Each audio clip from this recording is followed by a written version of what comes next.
be. That's just simple math.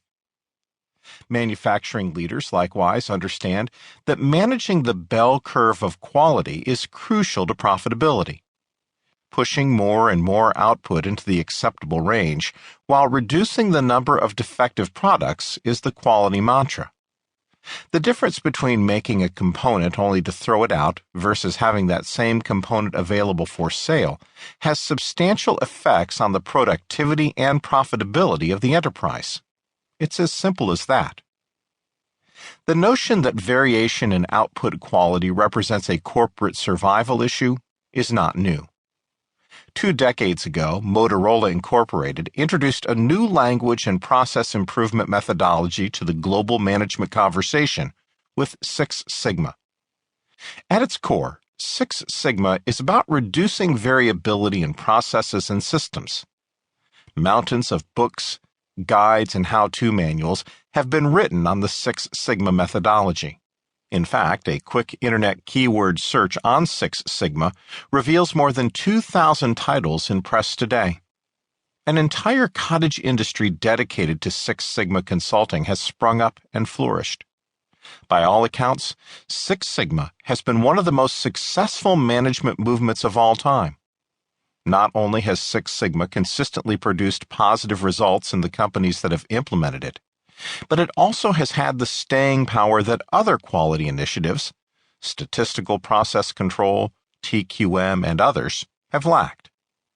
In simple terms, Six Sigma integrated a universal and consistent method for counting quality defects with a disciplined process to eliminate them. It galvanized business management, particularly at senior levels, and spearheaded the quality movement. The employee-customer encounter, the new crucible of value creation. But what about the people whose job is to sell the new automobile, service the appliance, or help users navigate the eccentricities of the new gadget's many features? It's here, in the human side of business, that too many companies have dropped the ball. As effective as the Six Sigma approach has been, it was developed within a manufacturing context where producing products with 0 defects was a primary concern, and face-to-face interaction with customers was generally minimal. For sales and service companies, retail, banking, lodging, healthcare, hospitality, commercial transportation, business-to-business, and a slew of other service economy companies that have high levels of direct customer contact, Six Sigma has been much more difficult to translate into an effective management intervention strategy.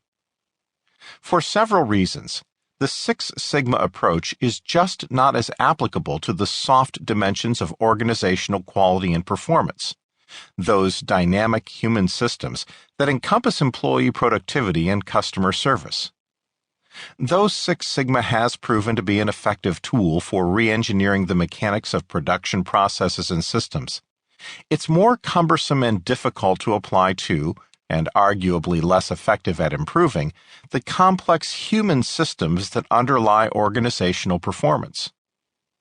So, how can a leader of a sales and service organization manage this range of quality in the human side of business?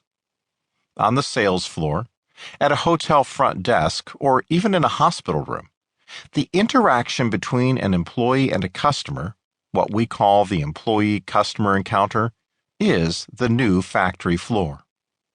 It's the crucible where value is created in sales and service organizations. And like the factory floor in manufacturing, the quality of the employee-customer encounter has a distribution of performance from flawless to severely defective. Here, too, the difference between creating an experience that draws customers back and one that sends them away from the brand forever has large effects on the productivity and profitability of the company. Although production managers use steel, silicon, and plastics to feed their factories, customer service managers must work with the most unpredictable and volatile of components, people. In trying to manage employees and the customer experience, traditional tools have proven woefully inadequate. A new model and a new set of management tools are required. To keep listening to this audiobook, I've left you a link in the description so you can do it at no cost thanks to Audible's 30-day free trial.